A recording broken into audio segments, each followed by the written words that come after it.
What is going on, everybody? Welcome to a Firefly Christmas, the wrestling podcast.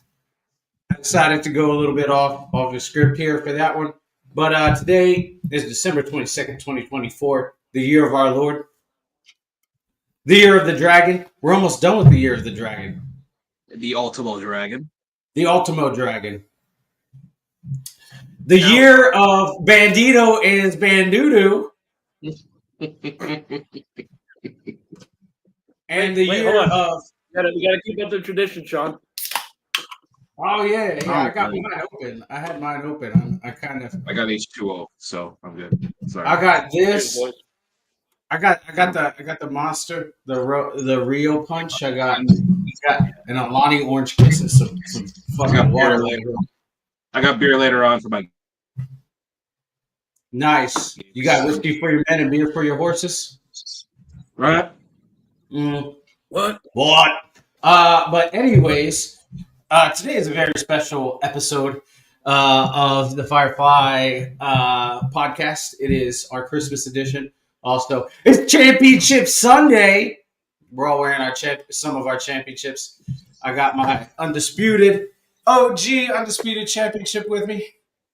One that was held and made famous by Brock Lesnar, Triple H, Eddie Guerrero, Edge, Rey Mysterio, among others. We got JR with the WWE Championship, made famous by fucking OTC and Cody. And we got Chris with his special edition Smoking Skull belt. What? Yes, that is beautiful. Yeah. So today we're going to do a little bit different. We're not going to go so far off the script, but we are going to kind of be a little bit off script here. We're going to talk about the Today in Wrestling History like we do every week. Then we are going to move into the F-Bomb of the Week. Chris has a special F-Bomb of the Week. And it's been a while since we've done F-Bomb of the Week, even though we have talked about F-Bomb material. And then we're going to move into the results of Raw and SmackDown. What? I said, when was the last one we did? God, I don't even remember. I'm going to have to go back. It's been a while. What? What? And then we are going to go over some news that got released this week on social media. And then we're going to wrap our show up with some... What's up? I said I had to set the right microphone. Okay. And then we're gonna wrap our show up with some Christmas traditions, and then some hope for next year. And I want to say that if you watched last week's show and you saw my heel turn at the end of the show, I'm not sorry. Fuck you. I did it for The Rock. Okay. You did it for The Rock. For the people. I did it for the people. I did it for The Rock. Drop your phone word, buddy. So if you are watching, go ahead, jump in the chat and show some love. Tell us where you're from and how long you've been a wrestling fan. But anyways, we're going to start our week off like we always do. JR, how was your week? Sorry, I don't know why I'm doing Macho Man right there, but week was good. Just busy with work. Full week of work for the first time in about 3 weeks, roughly. So it was a interesting week to go through.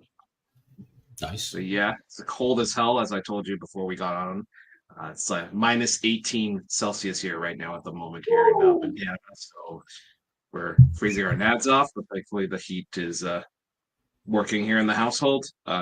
Did visit the condo yesterday to do some cleaning and some renovations there. Yeah, getting ready to visit some family this week for Christmas. Looking forward to seeing some loved ones. Very nice. Very nice. That's awesome, man. Chris, how was your week? Week was okay, man. I had therapy on Thursday, so everything that happened on the previous holiday, just kind of came forefront onto that session. So, feeling a little bit better after that session. Wrestling has been pretty good this week, man. Other than the Mud show on Friday. or Saturday, whenever the hell it was. And yeah, I'm doing all right, man. How are you? I'm doing all right, man. I'm doing all right. I took some time this week to really rest. I've been fucking tired, man. The change in the weather always does it to me, and then the change in changing of the season really does it for me. On the side, my shaman work, I had some stuff to do this week with a new client and my team. And so it was really fucking cool to get out there and put my expertise to use.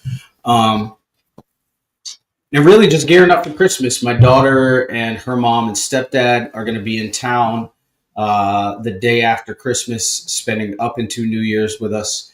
My mom's coming into town. We got my girlfriend's family that is from out of town coming into town. I still got to wrap Christmas presents, dude. So, I mean, it's not bad. My week has been pretty decent. And yeah, man, just living one day at a time, one breath at a time. I did. Before we get into wrestling, speaking of, this is kind of falls along the lines of wrestling. Have you guys watched Red One yet? No, I am not. Oh, dog. Okay, look, man, don't listen to critics. That fucking movie was awesome. Okay. Movie was awesome. I had a blast watching it. The Rock and the guy that plays Santa Claus, the guy that plays J. Jonah Jameson on Spider-Man. Good. Yeah, So yeah, he played Santa Claus, and so Very the good. Rock and the Rock and Santa Claus have like a conversation at the beginning of the movie, and like I really got in my feels about it, man, because it was a really really good dialogue that they had between the two of them, and so yeah, if I were you, I would take the chance to watch it, even if you're not a fan of The Rock. It's a really good fucking movie, which I'm not a fan of The Rock. But anyways, we're going to go into and jump into today in wrestling history. JR is our historian for wrestling. So, JR, would you like to go ahead and share what you got for today in wrestling history?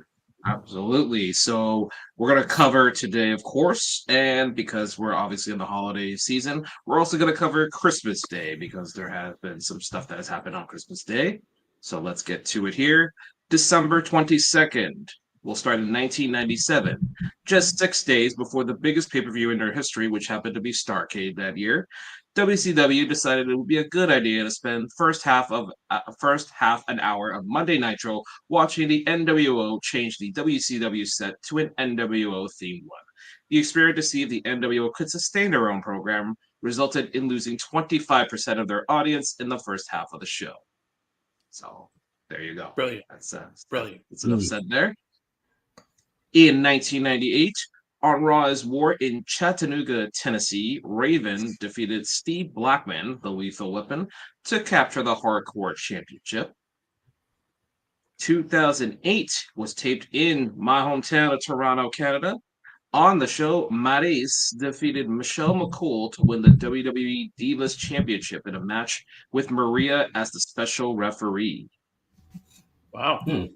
And 2017, Rey Mysterio presents Lucha Wonderland from El Cajon, California. In the main event, Mysterio and Rocky Romero defeated John Hennigan, John Morrison, and Luchasaurus. And that's for December 22nd. So it's a pretty short one here. Significant birthdays. It's actually today. Happy birthday to good brother Luke Gallows, one half of the OC there with Gallows and Anderson. Okay, and then we will go now to our next one for December 25th, as mentioned, because there were some significant events there. December 25th, Christmas Day. We start in 1982, World Class Championship Wrestling and the NWA presented Christmas Star Wars from the Reunion Arena in Dallas, Texas. The main event saw a steel cage match between Ric Flair and Kerry Von Erich with the NWA World Heavyweight Championship on the line. Michael Hayes served as the special referee and towards the end of the bout dragged Von Erich on top of an unconscious Flair to help Von Erich secure the title and bring glory to WCCW. Von Erich, however, refused to win with the match this way and called Hayes out on his tactics. As a result, Hayes awarded the match to Flair, and then as the Von Erichs exited the ring, Hayes' fabulous Freebirds partner Terry Gordy smashed the cage door on his head, thus kicking off a legendary feud between the Von Erich family and the fabulous Freebirds. Speaking of the Von Erich family, have you guys seen Iron Claw? Yes. I've seen bits of it. It's pretty emotional. I'm not gonna lie. It's so good, and Jesus, Yeah. You know what? I'm fairly impressed with Zac Efron taking these kind of roles. You usually see him as like a teenage douche for most of his roles, but the fact that he wants to branch out into these kind of roles here, kudos to him on that. And I think the only complaint I had about that movie is the guy they casted as Ric Flair. Oh yeah, I saw that part. Oh, it was terrible. The guy that played Ric Flair was fucking garbage. Oh my god, he didn't even know how to perform that way with as Ric Flair. I remember seeing that there. I mean, Marina Shafir looked like a pro microphone talker. Damn. I will say the guy that they cast as Bruiser Brody was pretty accurate, though. Bruiser Brody didn't have a huge role in that movie, but it was pretty accurate. Yeah. Oh, damn. Nice. I'll have to watch that back there sometime. 3 years to the day since the start of the feud between the Von Erichs and the Fabulous Freebirds at Christmas Star Wars 82, the WCCW presented the 1985 version in the same reunion arena in Dallas, Texas. The six-man tag event pitted the Von Erich brothers, Kerry, Kevin, and Lance, against the Freebirds, Michael Hayes, Terry Gordy, and Buddy Roberts. The Von Erichs were victorious, thus breaking down the curtain on the long-lasting feud. How long was that feud? A year? That's like 3 years. 3 years. 3 years, man. Yeah. So that's like almost like HBK, Triple H kind of rivalry there. Remember, lasting about 2 years or so, maybe more if you think about it. 1994, Smoky Mountain Wrestling held Christmas Chaos 94 at the James White Civic Coliseum in Knoxville, Tennessee. In the main event, the Rock and Roll Express, Ricky Morton and Robert Gibson, snared the SM Smoky Mountain Wrestling tag team titles from the Gangstas Mustafa Saeed and New Jack. Also on the card, Cactus Jack and Tracy Smothers bested Chris Candido, rest in peace, and Boo Bradley, Balls Mahoney, rest in peace as well, in a Wild Falls Count Anywhere tag team match. Balls Mahoney, man. Balls Mahoney is so underrated, man. He was one of my favorite hardcore guys. Yeah. My God, the biggest. Also the Shout out AC/DC, man. Yeah. Oh, is that for? Oh, I didn't know. Okay, I'll have to download it on my Spotify. There you go. 2017, WWE held a rare live Christmas Day episode of Monday Night Raw from Allstate Arena in Chicago, Illinois. The main event saw Jason Jordan and Seth Rollins defeat the Bar to win the Raw Tag Team Championship. Oh, yeah. I am so glad that Vince McMahon is gone. Jesus Christ. Yeah, that Jason Jordan thing. Great talent. Jason Jordan was a great talent, but he did not fit that role. Yeah, it would have been much better with Gable, and I think he would have had a better rise if he was starting that way as Kurt Angle's son. That would have been great there. Yeah. And I remember hearing a story that when they did the Christmas Day show, they actually had like a party there, and then I think they gave him bonuses as well for working live on that Monday. So kudos to them on that. And 2020, on a special Christmas Day edition of Friday Night SmackDown, Big E defeated Sami Zayn to win the Intercontinental Championship in a lumberjack match.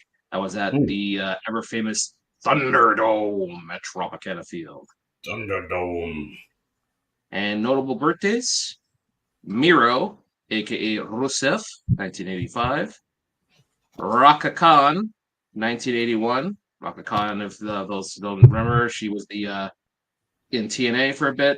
Had a little bit of an issue with Awesome Kong there. Yeah. And Braden Walker, aka Chris Harris, 1973. One half of America's Most Wanted with good old cowboy James Storm. Good old cowboy. That's right. And there you go. That is your wrestling for the. Speaking of Miro, where the fuck has he been? I think he requested his release from AEW, but they're not giving it to him. Bro, that man got put on dead silence. Yeah. Yep. Yep. Definitely. Oh goodness. So we're gonna talk about Raw Monday night. Mhm. CM Punk starts off fucking Raw, and he comes out and pretty much says that some of the things that Seth was saying was true, but reiterated a lot of the things that he said in the interview, the promo the week before. Seth comes out and starts running his mouth from the crowd. He's like standing in the crowd at the top of the, where they come in, and he's like, "I want to see if what everybody sees is true." And pretty much, he pretty much said that that he made that Punk is close to Rollins, but the only thing he doesn't have is more WrestleMania main events than he does. That opened up a brawl, and yeah, it was a hell of a segment. Really good fucking segment. I really enjoyed it. So some of the hit lines here. CM Punk says, "Just because you grew up idolizing me, putting a pair of boots on does not make you CM Punk." And then Seth Rollins, another punchline he said was, "You belong in the audience with the rest of the CM Punk fans." Yeah. Oh, Punk said that. Punk said that to Rollins. Yeah. Yeah, and then what really sparked it was Rollins retorted and said, "This fan, he's got more WrestleMania main events than you ever will, and that's a fact." Phil called him by his real name. Yep. So it's getting personal. Yeah, there's a backstage segment where the Judgment Day and Finn Balor pretty much were pissed off because Finn lost his match against Gunther. And we seen Liv kind of mocking Finn a little bit, saying whatever Finn says, listen to, because Finn is always right. Next, we had the Intercontinental Championship match: Braun Breaker versus Kaiser. And I have to say, this is, in my opinion, since his call up, this is Braun Breaker's best match. Easily the best match.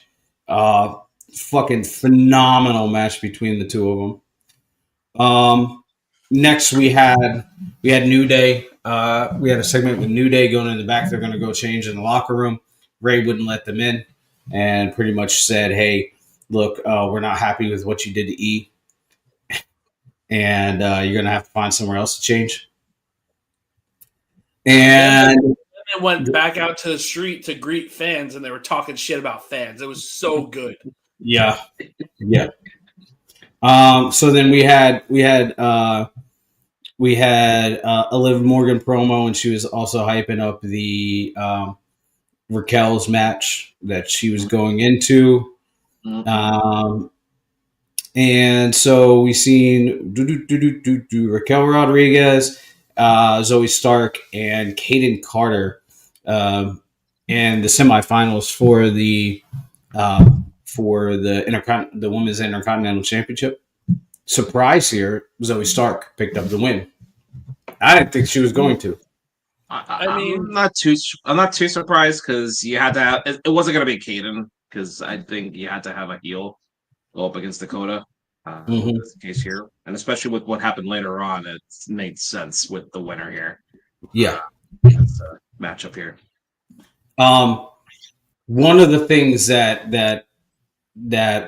Bleacher Report kind of hit on was the new addition to Liv Morgan, Dom, and Raquel, and that's that bullhorn. Because I like it. Too good. Perfect. Yeah.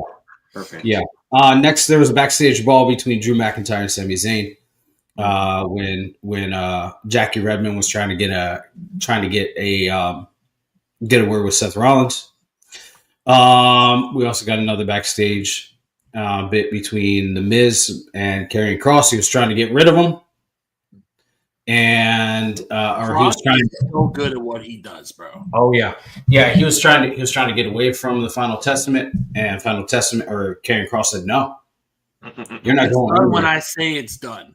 That's Mhm. right. And Cross pretty much put Miz up as a sacrifice against Dexter Loomis next week. And remember what I said whenever we were talking about this last week. It's gonna go one by one. We're gonna get AOP in there too. Yep. And it's very awesome because the last feud that Dexter Loomis was in before he joined the YO6 was against the Miz. Yep. So that was pretty cool. And then in the main event, before the main event, we got a promo. It was a circle with a cross through it, and everybody, to include us, thinks that it's Penta El Cerro Miero. Metal Saddle. I'm not gonna put like extreme stock into that, Yeah. but it seems all two directions going to him. Yeah, and if you look at his logo, it's a circle with a cross. So I mean, but you know Triple H. Triple H is a master fucking troll. yeah. And then it seems like they're from the looks of on X there. It seems like they're gonna bring in an interpreter to speak for him in this case here. So which is good. You know, have him kind of be like a Ricardo Rodriguez to Alberto Carrillo. Well, even though Alberto can speak, but you know, have somebody to talk for Penta since he's not English. I wouldn't mind it if their manager from AEW came over as their He's interpreter. super anti WWE though. Is he? He's very anti WWE. I've never seen anything from him, so You're I talking don't. about what is that? Alex, right? Assistant Alex or some shit. That was the other one. It's Jose, the assistant. That was the one with Andrade. Yeah, And he kept saying that, like kind of teasing that he's coming to WWE a bit with his tweets. I think the guy that was with Andrade didn't like WWE. I don't remember. It's one of those. I wouldn't mind it if the dude that was with the Lucha Bros and like Death Triangle, if he came with them and like continued on where he said Alex Abrahantes, so was that his name? Alex Abrahante, yeah, I think I remember the name. Yeah, so if he continued on with the Penta says, boom. Or what about Zelina? Because remember when we had that conversation about Andrade saying, I don't think he needs her anymore. What if she goes to Penta's side? But then that kind of decreases the Zelina back to a manager role when we know she performs. That's fair. Yeah, that's very true. Although it wouldn't hurt. I mean, I guess to have her for a brief period, you know, like in this case here, if that's the case, if they have stock on her to hype up Penta, then maybe it may work. But I'd rather she's already at that stage where she's already past that manager role, sort of. Yeah. And she's already, in that performer role. So yeah, okay, absolutely. But if it is Penta, I would love to see them wait to the Rumble. Mm-hmm. Just continue these teasers and up into the Rumble or until the first show on Netflix. So it's gearing up to be a big one. So let me ask you something regarding the Rumble. Do you think the debuts and returns are overdone on the Rumble? No, not really. No. So the only reason I ask that is because every single year when there's not returns, when there's not debuts, when there's not whatever, people complain about it. So I feel like it's kind of. Well, yeah. I'm not saying it like I care about it. I'm just saying like I feel like it sets the expectation for so many people. Is what I'm saying. But no, sure, but like if that is your case, there, it's like they can think that, but honestly, it's like. It's about the Rumble itself, Yeah. That's the thing everybody watches for. So I don't think a debut at the Rumble would be a bad idea. I just feel like if there are these set of names, whoever they are, that are free agents, like I don't know when Ricky's deal is up. I don't know if there is anybody else. Like Jordan Grace is another one who is obviously coming to WWE. Same with Joe Hendry. Yeah, I I don't know. I don't think that it's putting expectations on it. I mean, but that kind of like falls in line with the Monday after WrestleMania, right? The Monday after True. Mania. I You feel know, like Triple H kind of took that expectation away, though. he did, and it started last year Yep. because the Monday after Mania, for so many years was so fucking exciting, and now it's just another Raw to start the season off again. So I don't know, man. I don't think. I hope it doesn't set an expectation with people. Even though it would be cool to see some of these people Like get. so this is the way that I look at the debuts and returns of the Rumble. I think we talked about it maybe last week or the week before. You remember when Daniel Bryan debuted in AEW? Who Mhm. debuted right before him? Adam Cole. And everybody forgot Adam Cole returned because Daniel Bryan overshadowed that return. Yeah. Yep. Exactly. So like Yep. if Penta is coming, Jordan Grace might get overshadowed by Penta, or vice versa. Not necessarily. I wouldn't say there. But then again, with the returns, it makes sense because there's going to be a lot of people that were on injured reserve Sure. and are suddenly coming back. So that one we kind of expect with some Mhm. cases. In some cases, yeah, because we know what chances are Charlotte's coming back soon.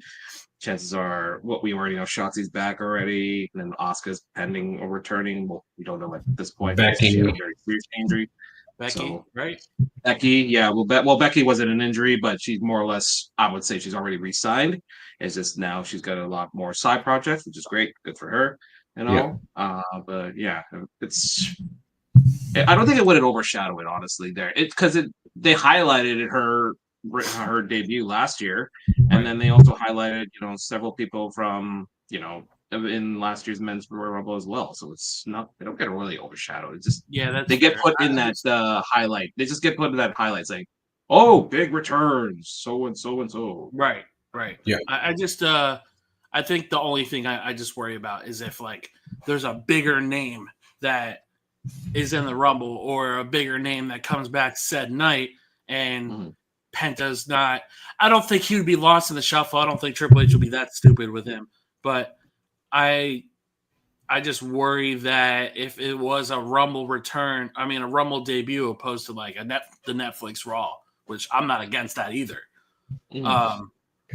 I just worry who else would be in that Rumble if there's going to be said debuts and or returns. Well, then also you got to think about it too, like this, man. There's been rumbles where there's been multiple returns and debuts, right? Where we had it was 2020 Rumble where we had MVP come back, Shelton Benjamin, and we had Edge, you know, and that was just for the men's, and so um, I think that WWE needs to be very cautious when it comes to Penta and like how many people they're picking up in this next year. I agree. And just look across the board, of who's going where and like pay attention to that shit because like if you debut somebody or return a few people on January 6th, you've also got a handful of people you have to debut and return at the Rumble. Like there's three names on the men's side that I can think of off the top of my head that could be in the Rumble. Penta, because we don't know and or if he's coming to WWE, so he's still a question mark. Then we have Joe Hendry. Yep. And then we have Ricky Stark, assuming he's coming to WWE at some point. Yeah. Well, also too, there's the toss up in the air of Matt Cardona. He's still a free agent. I know AEW just offered him a contract, but I don't know that he's going to actually go to AEW. I know he worked those two events. Yeah. But that's kind of. I feel like if he's going to come back, it's going to be obviously for the right money. Yeah. And B, for the right kind of booking. Because he's doing solid things in GCW or whatever. But I don't know. Well, so there was an interview he did. I want to say he did with CBV, and he pretty much said, "If I go back, I want to go back as Matt Cardona, not as Zack Ryder, because I've changed who I am, right? And Zack Ryder's dead, and it would be for the right money, And essentially, he kind of wants the Cody treatment because he left as an absolute jobber and made a name for himself on the Indies. GCW everywhere he's gone. He's held major championships everywhere he's gone, with the exception of AEW. Insanely unpopular opinion. I still look at him as a jobber. Well, I guess only because of the deathmatch shit. Yeah. Take away everything that GCW is. What is Matt Cardona? Nothing. Yeah. Well, he's stiff. That's what he is. But at any rate, man, that's another name, a toss up there. I would also like to see some TNA people in not just Jordan Grace, but maybe like Rosemary, maybe Moose. Or there's a certain person that's going to be a free agent in February by the name of Josh Alexander. Josh Alexander. Yeah. I'd like to see him, somebody of that caliber, and have like Ethan Page and Josh Alexander do a stare down. Bro, that would be so fucking sick. The North, baby, let's go. And I'm only saying Moose because I want to see Obafemi enter into the Rumble and have him and Moose go at it, kind of like we had Nia Jax and fucking and Jade Cargill go at it last year. I'm not completely against that. My only problem is Moose is such a problematic human being. Like, if it wasn't for the fact that he's just not a likable person and not a good person either, I would say sure. But if WWE is in the state that they're in right now, why bring problematic people in? You know what I mean? Yeah, but he's an openly a scumbag. Well, so like it's a win-win situation. Really think about it. WWE, they get some not really fantasy, but they get some big names from TNA. But then TNA gets massive exposure because they have more people going to the main roster and performing on the main roster, right? Yeah. So that increases that working relationship between the two of them, and it makes wrestling all that much more better. I don't care if you look, man. If they had Moose in there, and like Moose is not a great person, but he's a phenomenal worker, why not? You could be a shit person, but a phenomenal worker. I mean, look, everything we hear, there's times where we hear that LA Knight has been a shitbag in the back, and that's true. We've heard that Punk has been a shitbag in the back as well, and that that's true. But reality is that A, it's just one side of the story, and B, it destroys the stock of everybody. It destroys the promotion that they're in because they allowed that to happen, or it's bullshit. It destroys the person that they're talking about because A, that person's stock goes down whether it's true or not, and then three, everybody involved, like Brawl Out and like the shit between the Elite and Punk, it didn't help anybody at all. Right. It made everybody look bad, to include AEW. So reality is if it's good for business and it puts asses in seats, and I'm for it. I can agree with that perception to an extent, but what was that chick's name that just came back in TNA that everybody's really fucking? Yes, she's another one. I don't like her or respect her either. Now, luckily, it's been heard that it's not a contract. It's just a one-off for now. In this case here, because I don't think, but a lot of cases, yes, there is a lot of talk that she is. For the most part, been a toxic person around everybody there. But going back to bringing back Punk and all those guys in this case here, I think nowadays we know with Hunter, he's not a dumb person when it comes to bringing in talent. In this case here, he'll bring them in, and I think in some cases he'll have a short leash on some of these guys, especially with Punk. I think in this case here, it took the fact that Punk just came back after he came back after 2 months after being with All Elite. After that little incident there with the brawl, I think he kind of told him, and he's like, you know what, you're coming back. We'll do whatever we can, but we're gonna put you on a short leash. I think in this case here, he has more of a kind of like, okay, I'm gonna look at this talent, I'm gonna assess my talent, and I'm gonna bring some people in, but I'm going to bring the right people in. I'm not going to bring in, people just for the sake of bringing in people. I'm not I mean, totally you look at the Quincy Elliott situation. Look how fast they handled that shit. Mm-hmm. That's right. Exactly. They handled that perfect. Odyssey Jones, like they handled that immediately when that came out. When that kind of and that's what I'm saying out, about Moose. Like Moose is a very problematic person. Okay. I haven't heard anything. So, yeah. I haven't heard anything. I don't know anything about like problematic with Moose. I know like his promo style isn't the greatest, but that's just me. But I mean, but then also like you look at what you guys just mentioned with the Odyssey Jones and the Quincy Elliott thing, and then you look years in the past where you had Enzo, right? And Enzo was accused of sexual assault. Sorry, we're not on TikTok, but he is accused of sexual assault, right? And they let him in the company. They let him remain in the company until he made himself a fucking problem. Well, remember what happened with that situation? He got fired because he didn't say anything to Vince until the 1,000-year episode. Yeah. To the those allegations were going around for a solid 2 weeks, and Vince found out about it on that day and fired him. Yeah, absolutely. And so, I just hope that what WWE does moving forward is best for everybody and doesn't put them in the ground. But moving back to Raw, the main event we seen JD McDonough and Finn Balor against the War Raiders, or they going by War Raiders now? Viking Raiders? No, War Machine. Oh, they're War Raiders. They're War Raiders again. Okay. Well, at any rate, we've seen the conclusion of the match. Finn went to go grab a chair because the ref was knocked out, and Damian Priest got involved and hit him in the face, and JD took the War Machine and got pinned.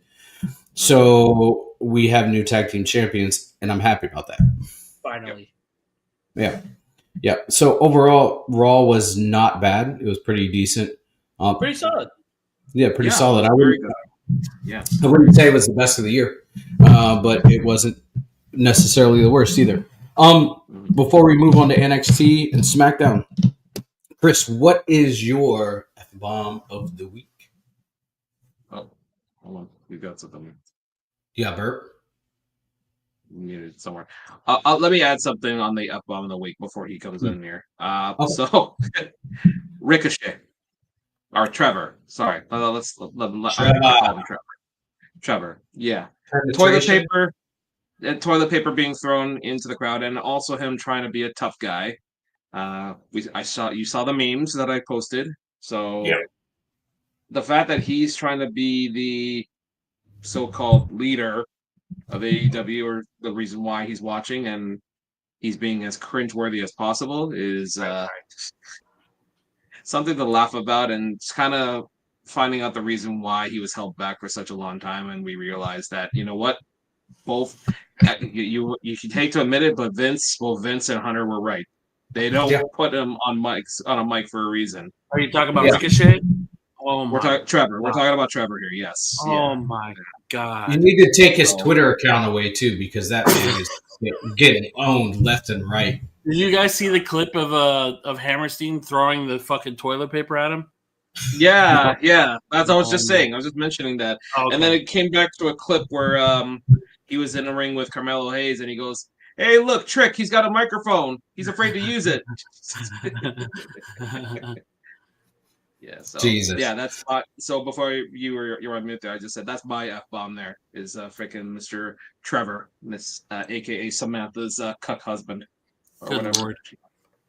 Yeah. Now look at JR with the heel turn. Chris, what you got? So my F-bomb of the week is I'll go with the shorter one first, and that's just Bandito making his return to the injury reserve. The man did a springboard drop kick and knocked himself out.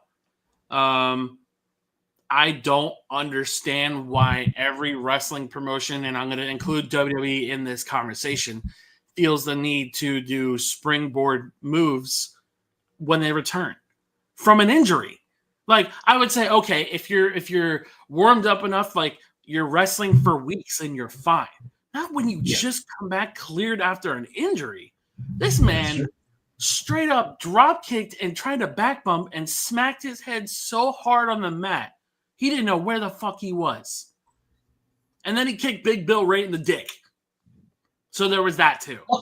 Wait, what? I didn't see that part. Yeah. So there's a part in the match after he slams what's his face, Keith, and then he goes in the corner.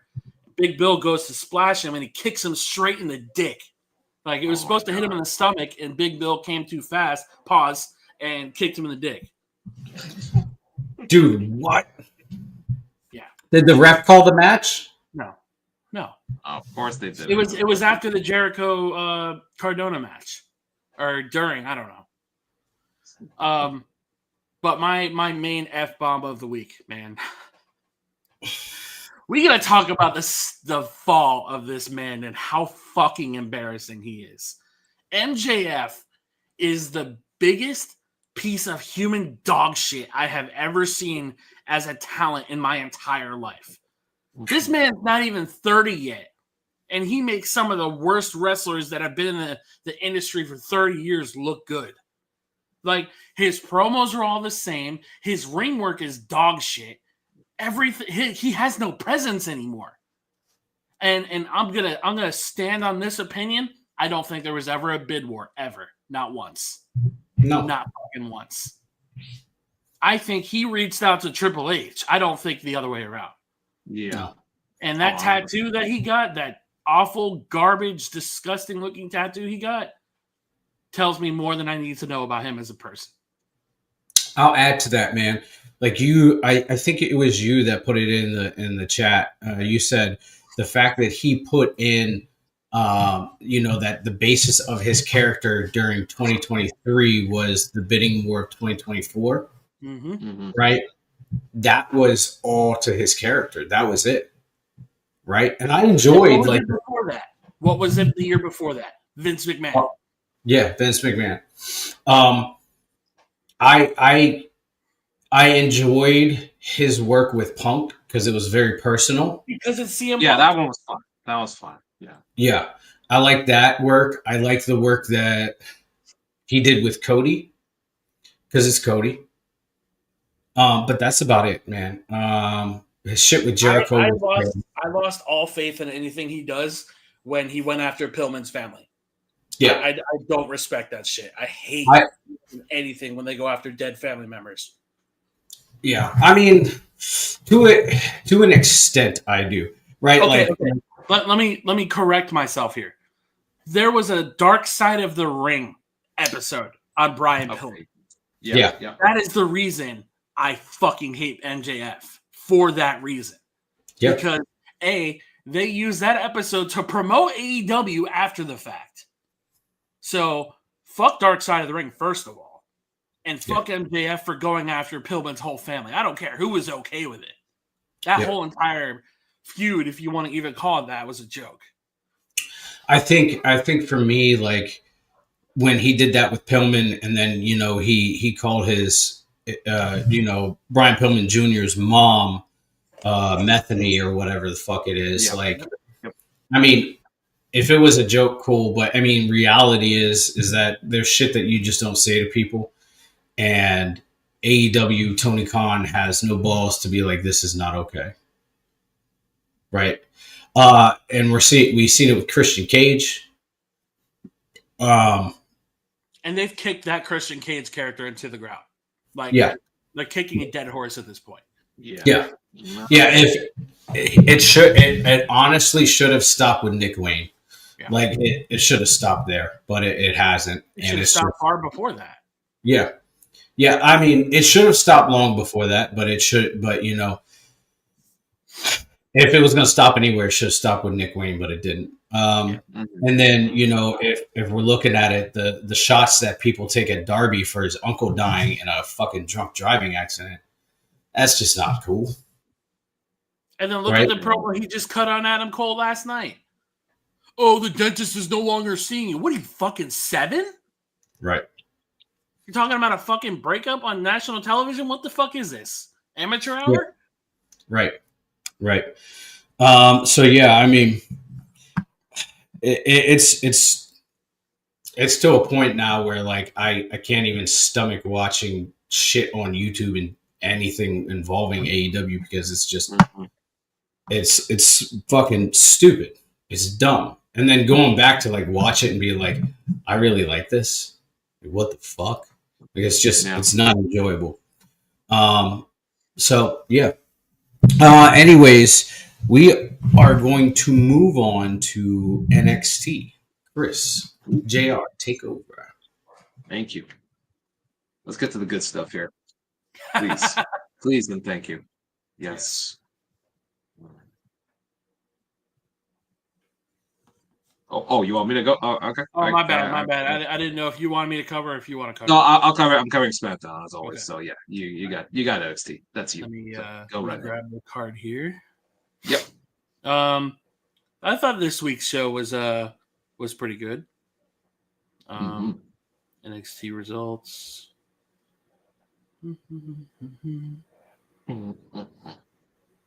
was that? The 17th, right? Yeah. Okay. 17th. There we go. All right. So we had first we kicked off with Axiom talking about the. Wait. Let me go back. Sorry.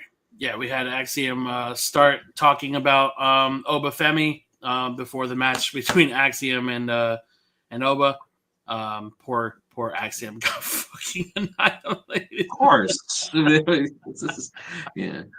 I love that they don't really make Axiom his size a factor. I really like that they let that dude just go all out.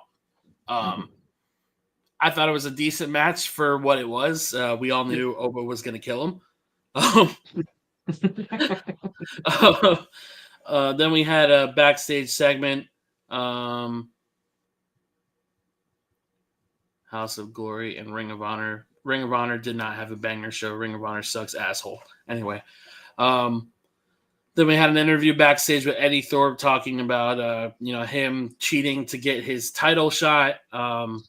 Pretty good little interview. Eddie, I love the little manipulative Eddie Thorpe. I think it's pretty decent for him. He's doing a good job of making me hate him because he's such a fucking whiner, man. Oh my god. My people. Jeez. Then we had the Carmen Petrovic segment backstage about Ashanti, and then Dion Lennox giving Carmen a hug and him flipping out about it, saying, "Oh well, I'm going to go back to Nikita now." It's a little, it's a little very Brazzers. It's sorry. so weird. It was so weird. It's like, oh, you're hugging her now. Hold on, really quick, Alec. I'm not giving Ring of Honor and or AEW any credit of any kind ever. I've told you that many times that we've had conversations on here. I do not respect anything Tony Khan does as a booker. Anyways. Then we had a little backstage. Wait, hold on. Then we had the match with Zarya and Sol Ruka versus Metaphor. Really solid match for these four. And I was actually surprised at the win, though. Who won, though? I was actually kind of surprised at both. Yeah, and I'm glad it protected Zarya. Yes. We had that nasty spot of Sol Ruka standing on, who was it? I think Jakara. On Jakara's back. Yeah, that was sick. That was sick. Diving to the outside. We had I think Zarya went to. It's not about Tony Khan. It's about performers we come to see. Yeah, and it's about me not giving a fuck about anything that company does, bro. I don't know why we keep pushing the issue, but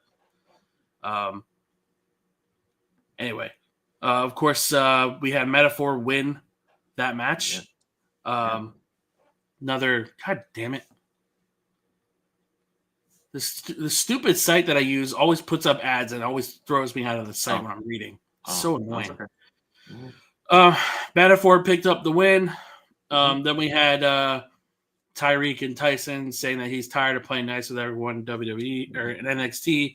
While Wesley is listening, Wesley gives a little bit of advice to the both of them.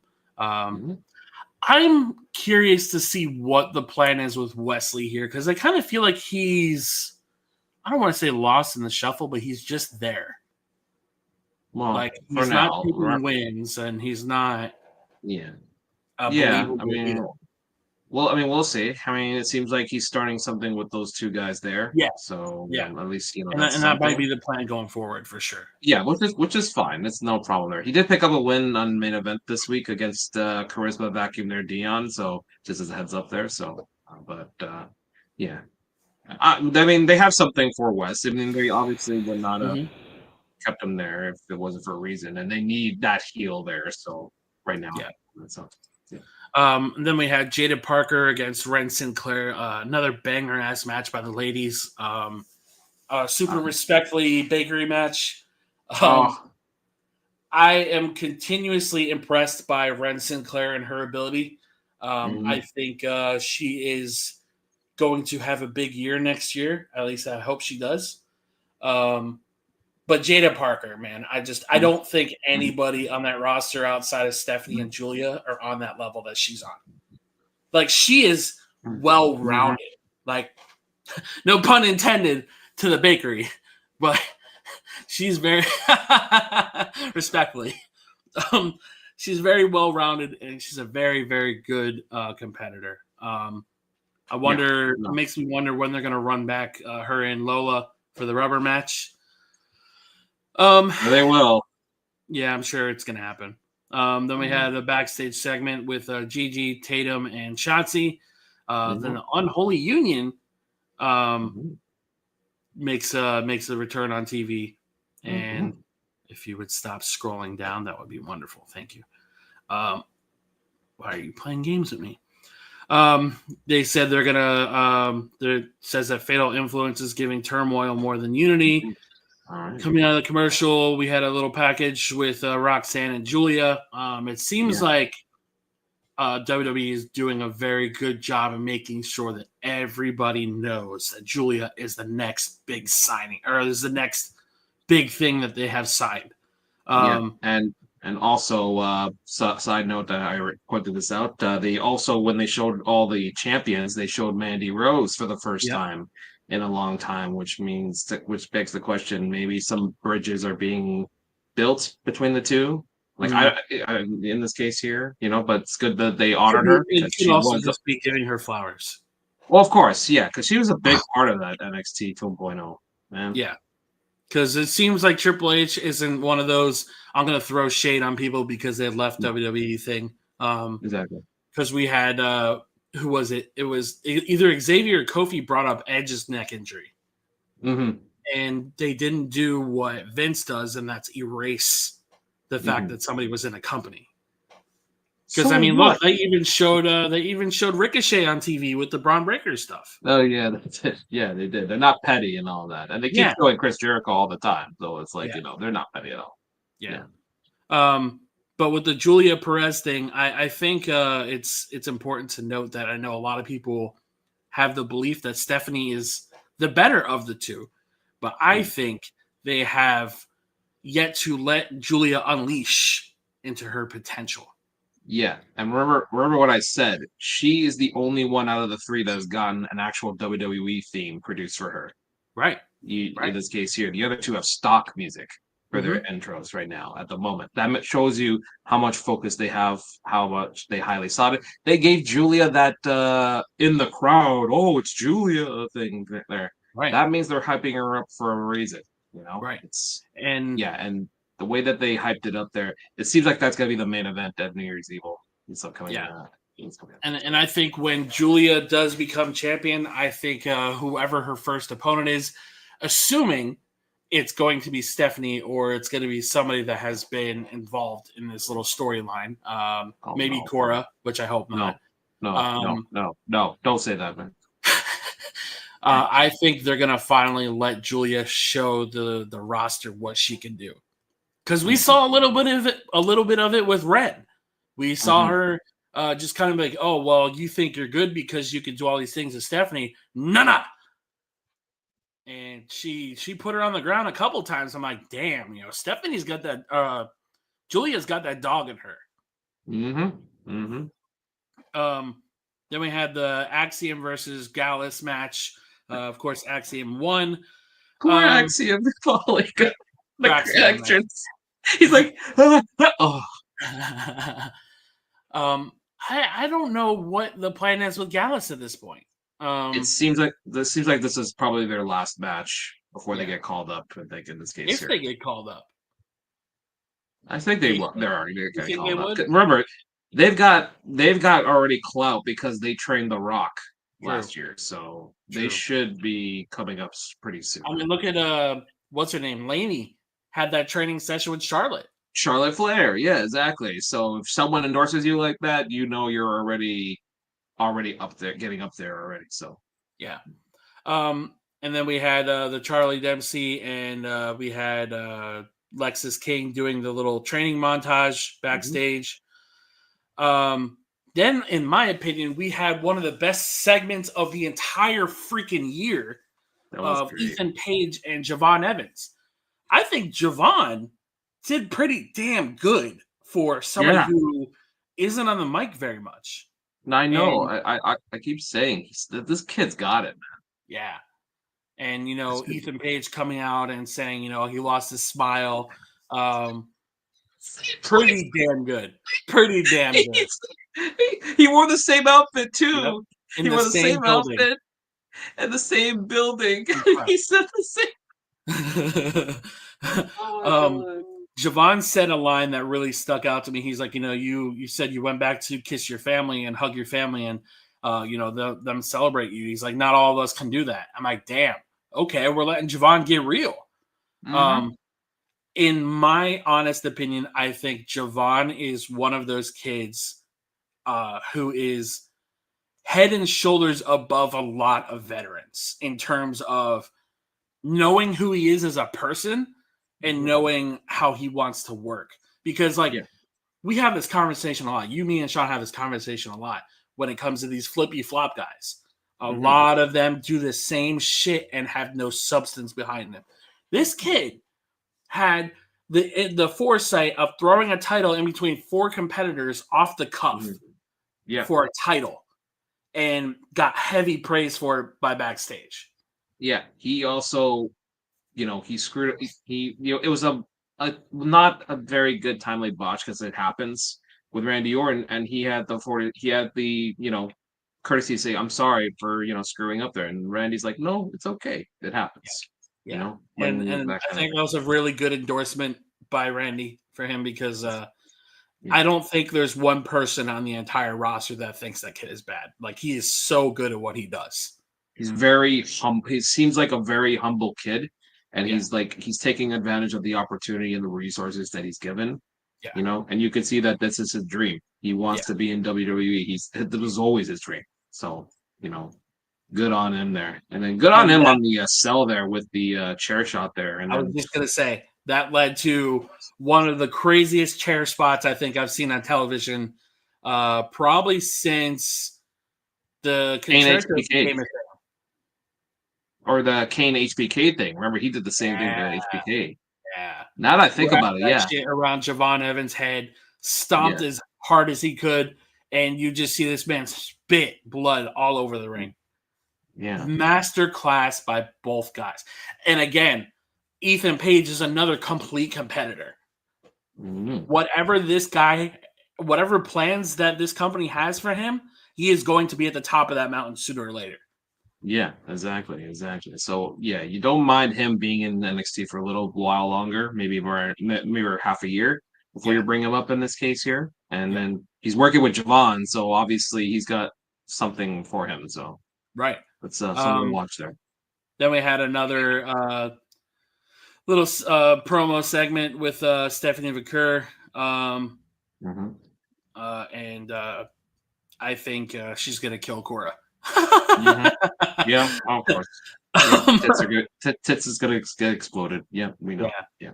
Then we had our NXT title match with Williams and Thorpe. I thought it was a decent match. It's okay.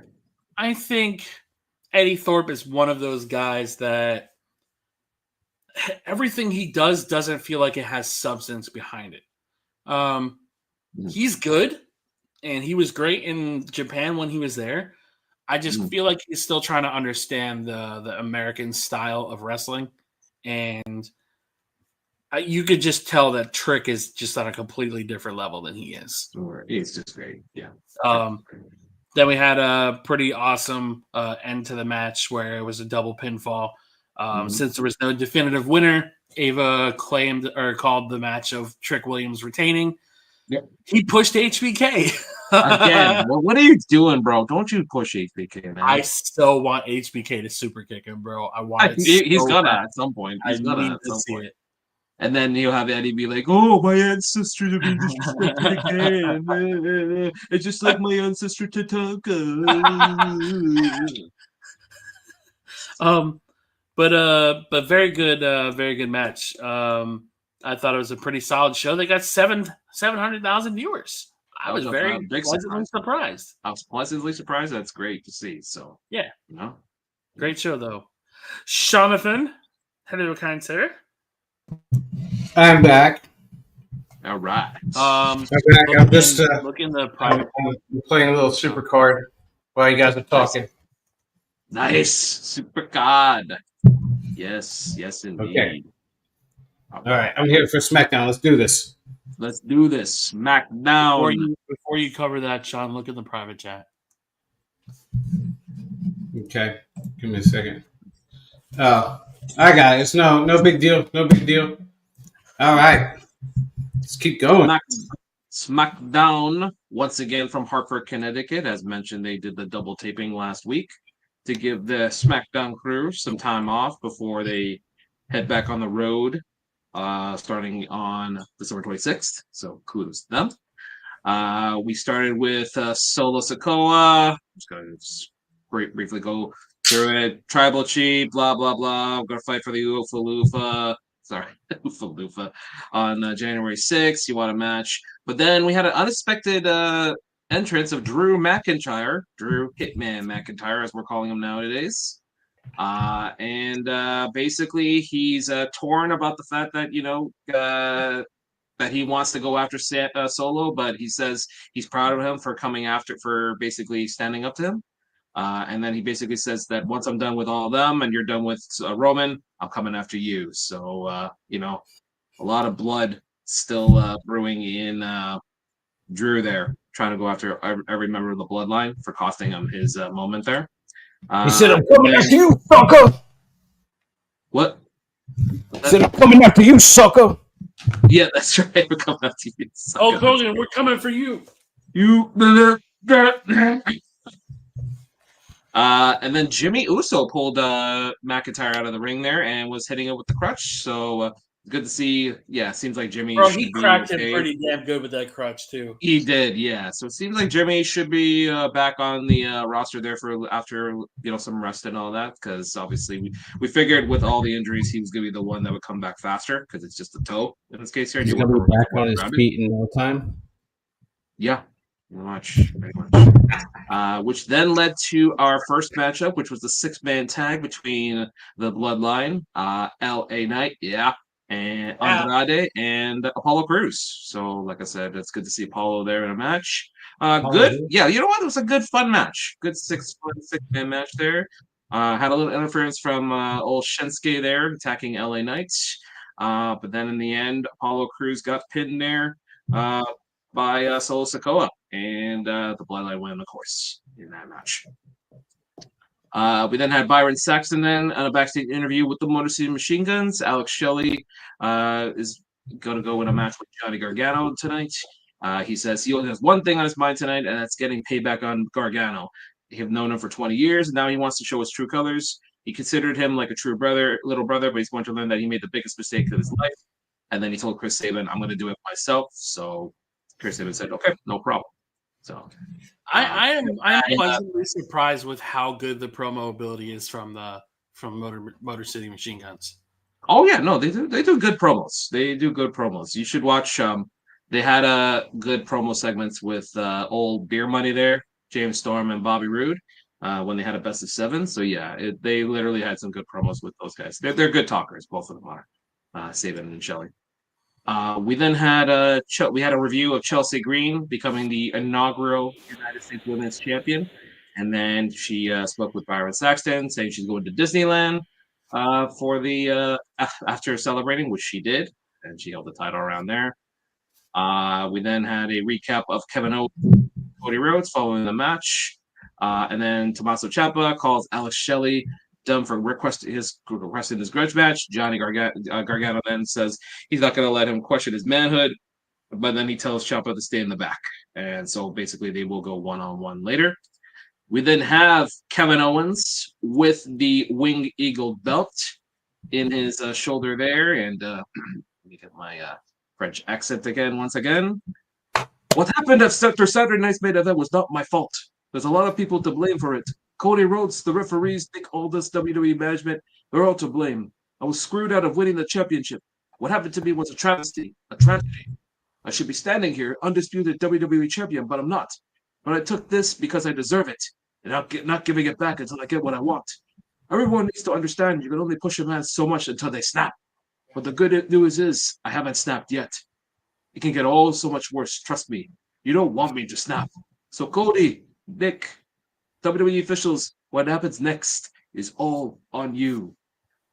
So Kevin Owens walking around with the title belt there is, gonna be a very interesting few weeks there and heading into the Rumble. Obviously, they're going to continue their rivalry there, which is no problem at all. Great television there between the two. Great promos. We then had the Grayson Waller effect. With just Braun Strowman. I love the line there. So Braun Strowman came out in a Santa outfit, and gave some presents to the crowd. I love the line that Waller said. He goes, "Thank you so much for coming, Braun. How nice of Braun to help all the poor people here in Hartford. That was lovely. That was really nice." Which reminds me of how funny Grayson Waller could be, which is great. So yeah, they had a few back and forths here, but then Carmelo Hayes comes out and he basically says he wants to run this match again with Braun Strowman. So that's weird. He's buried. What's that? I said that's weird. He's buried. Yeah, I know, right? That's a very interesting comment there, Chris. Braun Strowman ended up ruining the set there, and it's funny there was a tweet from Waller. He had a bill of like damages that happened, and then it said incompetent general manager at gmail.com. And then Nick Aldis like fired back. It was great to see. That was funny. That's amazing. There. We had Braun Strowman versus Carmelo Hayes, and it ended with Carmelo Hayes getting a count out victory over Braun Strowman. So the very that's just racist. Why was that racist? Oh, very funny. So yeah, he got the win there, and yeah, he's not buried, folks. I told you, she's one match. God, yeah, but seems like they'll probably have a rubber match at some point, which is fine. Braun Strowman's a professional. Carmelo is great. Can't wait to see it. Great. We then had Candice LeRae then tell Tiffany Stratton that she should stay in the back during the main event, and then she should take notes on how to win the championship matches. So yeah, kind of a more dissension between Miss Tiffy there and Candice. We then had Braun Strowman. Candice is one of the best, like underrated heels on that roster. Yeah, she works better as a heel. I would agree on that. Yes, very, very good. Very, very good. Runs in the family. She's like that bitch mom that a lot of us have, Oh, yeah. You're that bitch mom. Like the one that's like, but if you were like your brother. Oh yeah, it's like, oh, but if you lost 20 pounds, you'd be good. Yeah. Yeah, but if you were just like Jeremiah over here. There you go. Perfect. We then had Braun Strowman running into the Gato del Fantasma. I love the fact that that was like, I'm no snitch. And then and Angel's like, oh, no, he went over there. And I'm like, what the hell are you doing? Pretty good. Pretty good. He ran into Pretty Deadly again. He wanted them to be a part of the musical. He refused.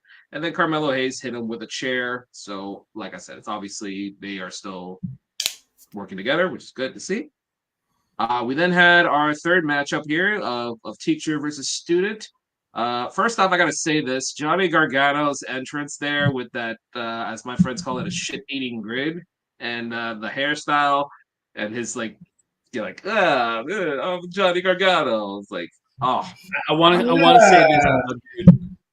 We said it last week, and I'll continue to say it every single week as he transforms more and more. The douchebag look, the douchebag attitude, everything about what Johnny is doing right now is incredible. Absolutely. And this match was so good. Exactly. And once again, we apologize to Hunter, to Mr. Triple H there for, you were always pushing DIY, but you were right, as always. Thank you. Yes. Yes, that's right. Perfect. Also, yes. Yes, perfect. But yeah, good back and forth, as you would expect with Johnny Gargano and Alex Shelley there. Good, in-ring technicians there, both of them in this case here. And we then had, though, even though they were told to stay in the back, both Sabin and Ciampa came out there. And then Shelley went for a flying crossbody, but then Gargano got the dirty pinfall with the handful of tights on Shelley. So Johnny Gargano got the victory over his teacher there, Alex Shelley. So that continues the rivalry there with DIY and then Motor City Machine Guns. Man, Motor City Machine Guns are fucking buried. Yeah, right? Oh, man. They are absolutely buried. Absolutely. Triple H, why are you burying Motor City? They just debuted. He buried it with the theme music. I know. Oh no, they only just got pyro in their theme music to debut, and they only just beat the established tag team to win the tag championship. Sort of unestablished. They're just stealing stuff. They did the bang. Everybody does that. Oh yeah, only Mr. Kenny does that. Oh, we won't talk about DDP starting that. No.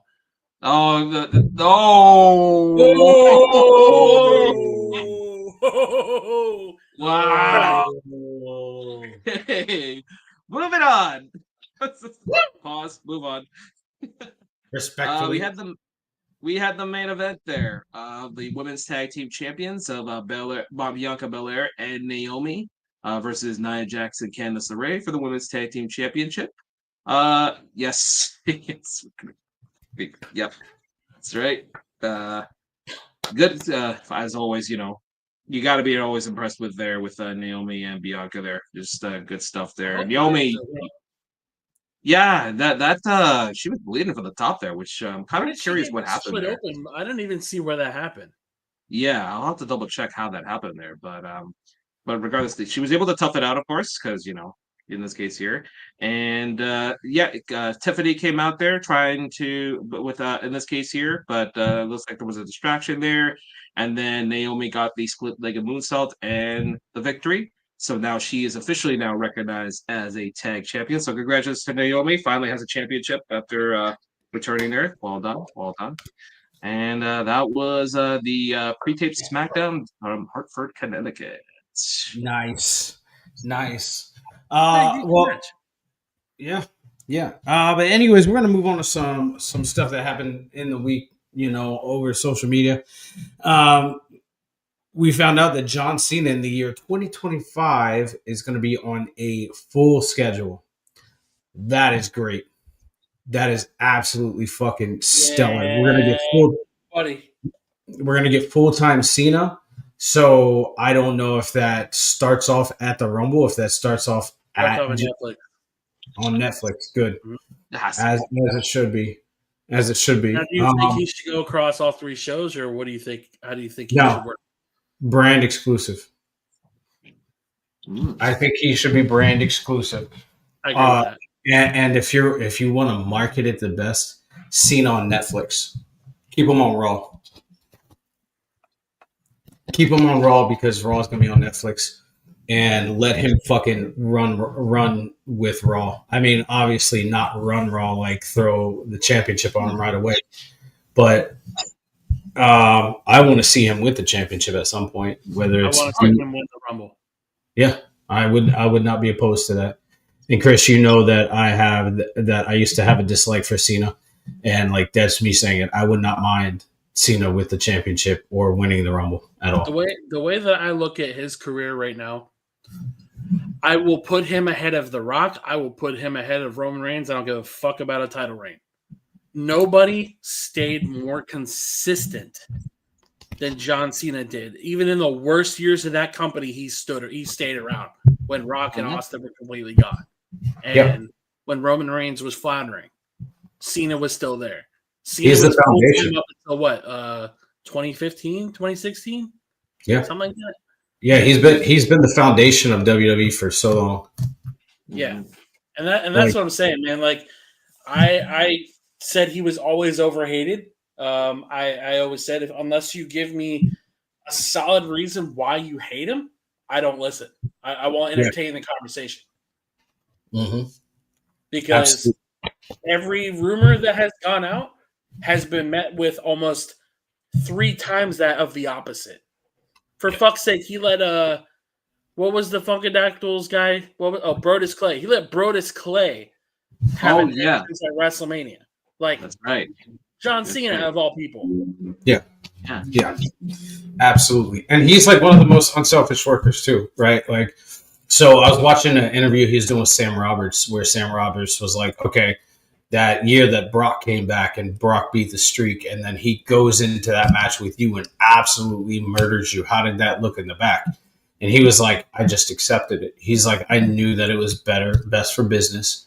So I accepted it and I let it go. Now there are matches that he should have lost that he's admitted I should have lost, right? Like obviously to Bray Wyatt and stuff like that. But that was a Vince call, right? So Cena has been an unselfish worker. He's been absolutely, on fire for the company, and he hasn't wavered. He hasn't showed up anywhere, right? Like he hasn't let his contract expire and go to AEW or TNA. Like the man's just been exclusive to WWE, which is weird to see, especially in this day and age. Even Taker had a conversation with AEW too, which is fucking crazy to me. Yeah, Cena. If I'm looking at this, Cena is the only homegrown talent outside of Orton. Period. And Batista and Brock. That class, the OVW class that everybody loves. Those 4 guys, hands down, are the big names. We also go ahead. No, that's like yeah, you're right.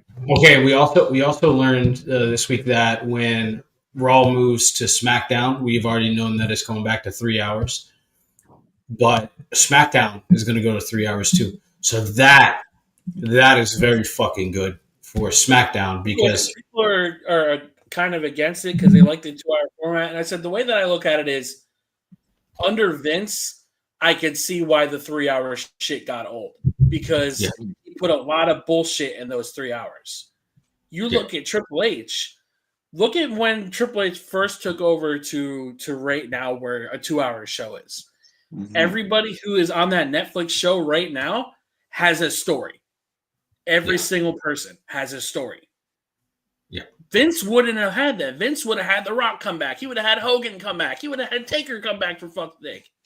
Yeah. Like, and that's the massive difference between the two bookers is Vince couldn't evolve in his booking style.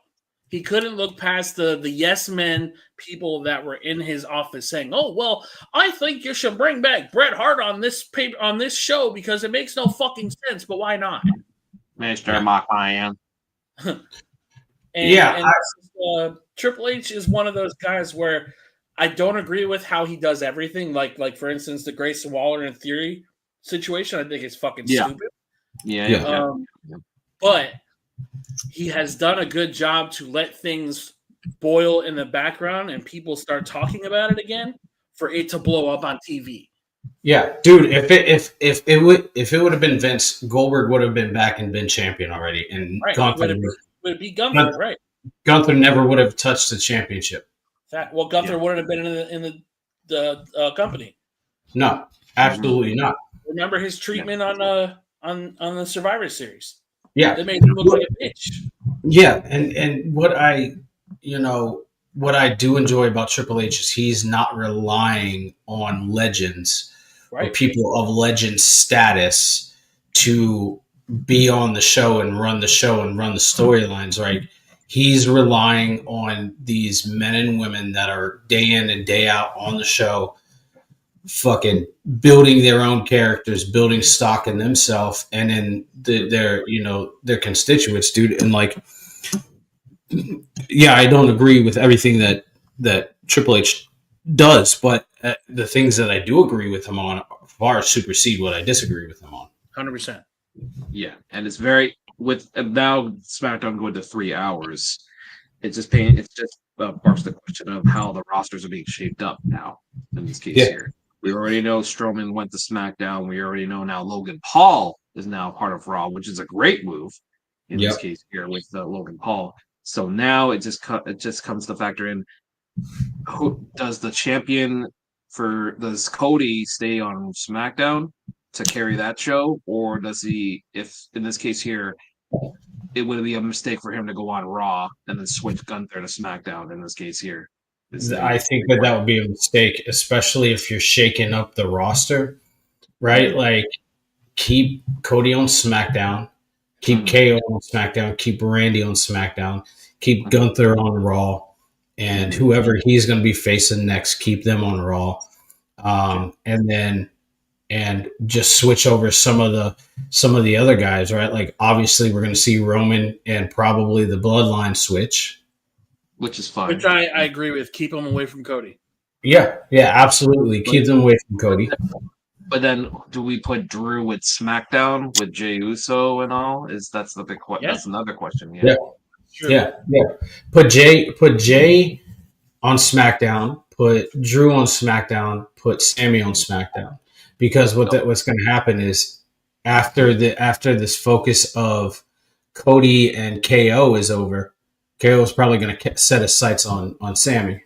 Yes. And look, I know that they revisit this feud, every few years, but it never gets old. It's never bad. And this one's personal now. So the problem with KO and Sammy I always had, and this is again under Vince booking, was that was the very first feud outside of Cena that KO had. And Vince ran KO and Sammy into the fucking ground. Mm-hmm. Triple H had them team up and win at WrestleMania, which was a great moment for them. Mm-hmm. But it got to a point where we were running KO and Sammy against the Judgment Day like 87 fucking times. Sure. Yeah. And I just feel like when KO and Sammy are away from each other, I feel like they do better. I genuinely feel that because Sammy can shine and KO can shine in their own right. Not saying that they don't put good matches on, because they absolutely do. Yeah, but you just want to see fresh stuff. I understand. Right. Sure, I understand. Sure, like I said, the rosters are still shaping up at this moment here, at this moment. So we could be surprised at who moves over to SmackDown coming in the next few weeks. So, and I'm assuming that's including NXT talent moving up. Mm-hmm. Yeah. Oh, 100%. Yeah, in this case. Yeah. And we might be seeing some people moving down. I'd love to see the PFC move down to NXT and work on their fucking character. I know, Chris, I know you're shaking your head no, but like Shayna's getting up there in age, right? Zoe's newer and Sonya just is flopping in the wind. You put them down in NXT and let them help elevate the women's division. Hey, Sonya's flipping in the wind. Flipping in the wind. Beef curtains flapping in the wind. Oh my God! Stop it! Oh my God! Hey, remember when we were just talking about Gallus? Yeah. They're Scottish. Drew's Scottish, so maybe Drew hires some like enforcers to be his like hitman in this case here. And he can do the talking for them because stand them. You know what, Joe Coffey? You know what, Joe Coffey? We want Joe Coffey to come over so he can tell everybody to shut their asses. You know? And then He's Drew been can the at least funniest talk. fucking promo I've ever heard from that Oh man. my god, he is so great. He's at least we can understand Joe a lot. He can at least talk for the Gallus, but Wolfgang's not especially bad. if Wolfgang can with talk. especially with this tag division as well. At least they're finally now taking it serious. Mhm. In this case here, especially Raw, they're gonna repair that big time with the this New Day heel turn, and then whoever else the Wyatt Six, of course, with Rowan. I guess it's gonna in this case here, it's gonna be Rowan and Joe Gacy as a team. I'm Yeah, assuming so. That's what it looks like. yeah. So that's also kind of curious. Like, oh wow.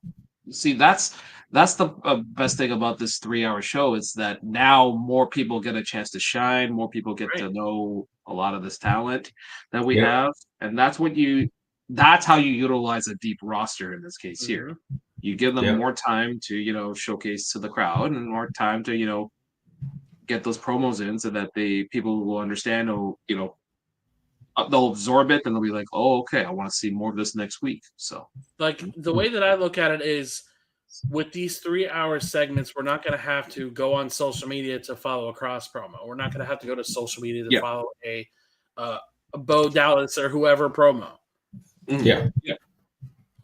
And look, man, and looking further into the future too, man. This is going to enable both, or all four big pay-per-views to be 2 nights, right? Because there's going to be a lot of storylines going on, right? I feel. I mean, we already have WrestleMania and SummerSlam as 2 nights, so I would see Don't do Survivor. that to the Rumble. That's all I ask. Just don't do that to the Rumble and the Chamber. yeah, you don't have to do it for the Rumble, honestly. Yeah, Well, I mean, all the storylines you could do it in the actual Rumble match itself.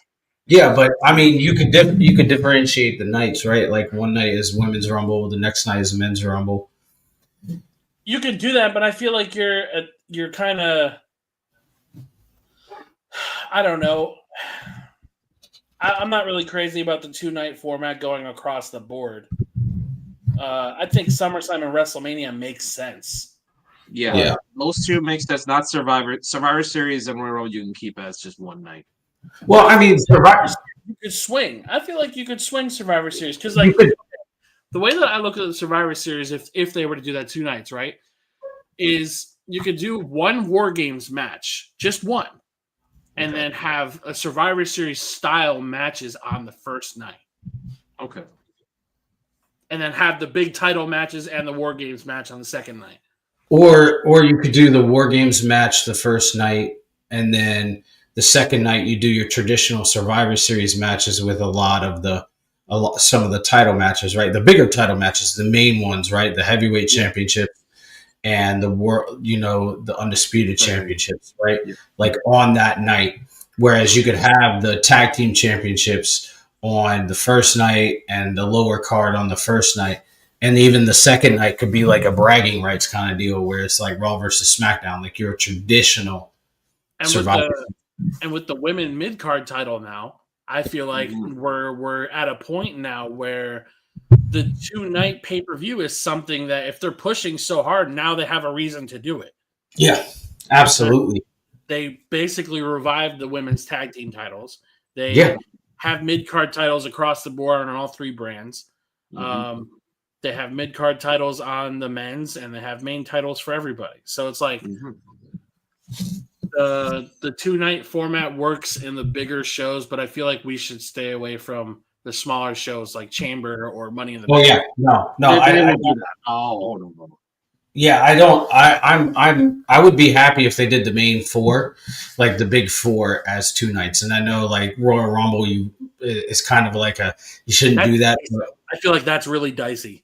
I wouldn't be opposed to it if they did it in a bigger city, right? If they did it in like Orlando or if they held it in like fair, yeah. If it's like a bigger venue, yes, yeah. Like a WrestleMania caliber city, right? Like Orlando, Tampa. You could even do it in like Dallas, Houston, Cowboy Stadium. Yeah.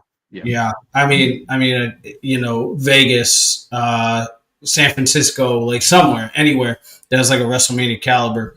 arena that you could fucking run with, because that would be an awesome gate. You'd be able to sell out both nights. I mean, not that they aren't selling out, but you'd be able to sell out easier and faster with 2 nights, and you'd get a pick of what what night you wanted to go see, or if you wanted to see both nights. Well, if they're doing the ticket format like they're doing WrestleMania, they might force people to get the two nights. Yeah. Because WrestleMania you can't buy for one night anymore. Really? Yeah, that's why I couldn't go to this year's WrestleMania, because it says that they only sell them in combo packs. Interesting. Well, so we're going to move off of the 2-hour stuff, and we're going to talk about, or 3-hour stuff, and we're going to talk about Sports Illustrated just came out with their Pro Wrestling Awards for 2024. Some of these names on this list, I agree with. Some of them I don't. But Men's Wrestler of the Year, Cody Rhodes. Easy. Yep. Women's Wrestler of the Year, Toni Storm. Absolutely fucking not. Nope. Yeah. Nope. Breakout Star of the Year, Jacob Fatu. Sure. How? No. How? It's the pro wrestling. Don't always overthink these awards. Yeah, Sports Illustrated. It's sports. It's not PWI. Yeah. Hey, Match of the Year. At least they didn't. At least it wasn't an AEW telling us breakout. Yeah. Fair enough. Match of the Year is Bryan Danielson versus Will Ospreay, which Nope. I don't agree with. Move along. Moving on. Promotion of the Year, WWE. Yeah, buddy. Show of the Year, WrestleMania XL. So WrestleMania 40. Yep. Mm-hmm. Storyline of the Year, the Bloodline Saga. No. The rivalry of the year, Punk versus Drew. There you go. There you go. Yeah. Okay, so storyline versus rivalry. Okay, I guess that makes more sense. That makes sense. Okay, yeah. We're good. Heel turn of the year, Xavier and Kofi. Of the year, though? Shit, I don't know. If it was maybe 6 months ago, maybe, but I mean, it's great. It was great. There's no doubt. I mean, honestly, I think I can't think of a heel turn this year that was better than theirs, because it has been so. That would be like Cena turning heel. It has been so fucking long since they've been heels that people forgot how they were. So I love bringing up this quote because it's from a Cena interview, and I think it's probably one of the best fucking things I've ever heard anybody say. Expect a little heel. If you're booing me, I'm already a heel. Yeah. And it's so fucking true, because there's so many baby faces that are white hot but still get booed. I mean, fuck, if you want to say Cody Rhodes is a heel because you don't want him a champion, shit, he's a fucking heel, even though he's not. Yeah. Best on the mic, Drew. Best on the mic, Drew McIntyre. He did good. He did good on the mic this year. Yeah, I can see. Yeah, I would probably say. I would say he's the most consistent over the year. I agree. If we took social media out of that as a factor, then I'd say sure. Sure. Yeah. Yeah. Okay. Tag team of the year, Fraxium. Absolutely fucking. Oh yes, good job there. Yeah. They definitely did good on that. And that is all that I'm seeing pop up for this week in pro wrestling. Also, I said something in our group chat. Did you know, JR, that Babe Ruth had some time in pro wrestling? I did not. No. Yep. In 1945, Babe Ruth was a referee. Ooh, okay. Yep. So he spent a little bit of time as a referee all throughout the country. Normally, this would be the time where we kind of go over and talk about like what's happening next week. But I wanted to take a little time because we are in the week of Christmas. I was going to say Halloween, but we are in the week of Christmas, and same thing. Have people pretending Christmas too. Yeah. Happy holidays. And I want to take a little bit of time and talk about some family traditions that we may have or may and stuff like that. What some of our favorite things are, and then hopes for next year. Wishes, and it can be personal. It can be watching wrestling, whatever, what have you.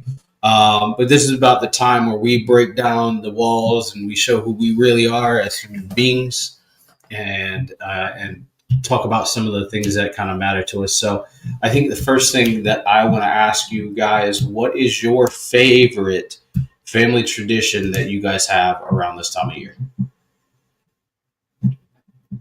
Yeah, Jared. Yeah. Okay. So, being a Filipino culture, we take holidays very serious here. And personally, I just love gathering with family, honestly.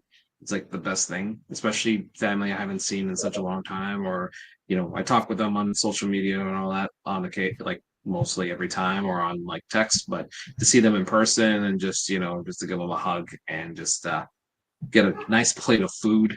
Filipinos, we're very generous with food as well.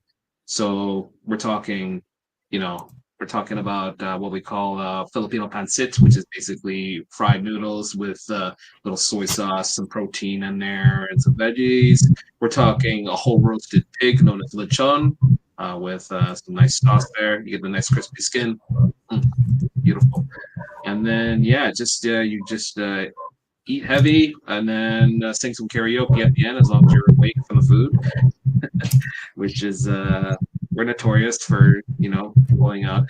So we have there's a product called the Magic Sing, which is basically a built-up microphone in this case here, and basically it programs a lot of songs, and you just put it on the TV, and then we just sing along. So it's yeah, it's just something I love about Christmas and whatnot.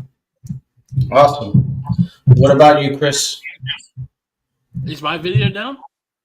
No. So. Oh, okay. I got it. When you close the show, yeah. Oh, okay. We're good. Chris, what about you, man? What's your favorite Christmas tradition? So, being estranged from my immediate family, there's not really anything that like tradition wise with my immediate family that I do anymore, simply because don't have a really healthy blood relationship with my family. So I just kind of created my own tradition with Caleb. We go to the movies every Christmas. This year we're going to see Sonic 3. Nice. So yeah, unfortunately holidays aren't the greatest for my actual family. So I just spend time with my family that I created myself. Absolutely, man. I understand. Man, since I moved around the world, I felt like my traditions kind of changed and shifted. Like when I was in Italy, when I was stationed out there, I would go over to some friends' houses, and I used to get fucking wasted on Christmas, and then they would have to take me back to my room, and then I would sober up enough to go back to their house. Obviously not drive, but take a cab and eat some more. And drink some more. But then as the years changed and they shifted and I started acquiring, a family and I had a child, they changed. And so now that I'm in a relationship, I guess we would say in early stages of a relationship, I've been together with my girlfriend for almost 2 years now. We're setting the foundations for Christmas and like traditions and stuff like that. So one of the ones that we hold throughout, this time of the season is we tend to watch a Christmas movie close to every night. We try to. And so, that kind of keeps us in the spirit. I always, for the most part, play Christmas music in the car. I wear this fucking Santa Claus hat everywhere I go for the most part. But Christmas Eve, when I was a kid, man, Christmas Eve, I see my stepmom, bake cookies and shit. And so I kind of adopted that. And so this year I'm starting where I'm going to bake cookies on Christmas Eve for Christmas Day and for Santa Claus. And so that, when we do have people over, they're gonna enjoy, some fucking food and some treats. Um, so yeah, man, that's. I don't watch football, so the Christmas Day game don't really bother me. Last year we traveled to a lot of people's houses. This year they're coming to ours, so I'm happy about that. I'm excited about that. I don't like This the is your fucking first year in your actual home for yeah. Christmas.